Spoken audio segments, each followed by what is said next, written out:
மே 4ஆம் தேதி தேர்தல் ஆணையம் அவர் வெற்றி பெற்று விட்டார் என்று சொல்வதற்கு முன்னாலேயே இல்லை இல்லை நாங்கள் இன்றே வெற்றி பெற்று விட்டோம், தேர்தல் ஆணையம் என்ன எங்களுக்கு சொல்வது என்கிற அந்த போர்க்குரல், அந்த ஆதரவு பேரலை எங்கும் இருக்கிறது.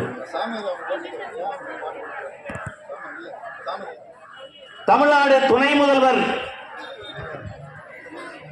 பேசுகிற போது நம்முடைய அமைச்சர் சிவை மெய்யநாதன் அவர்கள் அவருக்கு அருகில் இருந்து ஒரு கோரிக்கையை அவரிடத்திலே வைத்தார்கள்.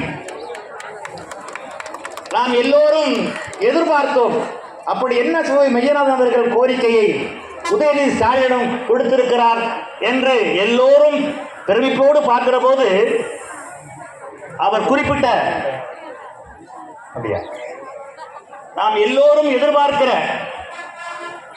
கோரிக்கையை துணை முதலமைச்சரே அந்த ஆலங்குடி நகரத்தில் அறிவித்தார். அது என்ன? அது நாம் தொடர்ந்து அமைச்சர் சி வையநாதன் அவரிடம் கொத்தமங்கலம் வருகிற போதெல்லாம் நாம் வைக்கிற கோரிக்கை, இது வளர்ந்து வருகிற கிராமம், எந்தவித தொழில் முன்னேற்றமும் இல்லை, எனவே இங்கே ஒரு திருவரங்குளம் ஒன்றியம், பெரிய ஒன்றியம், அதை பிரித்து கொத்தமங்கலத்தை தலைநகராக கொண்டு ஊராட்சி ஒன்றியத்தை உருவாக்க வேண்டும் என்று எல்லோர் சார்பிலும் கோரிக்கை வைத்துக் கொண்டே இருக்கிறோம்.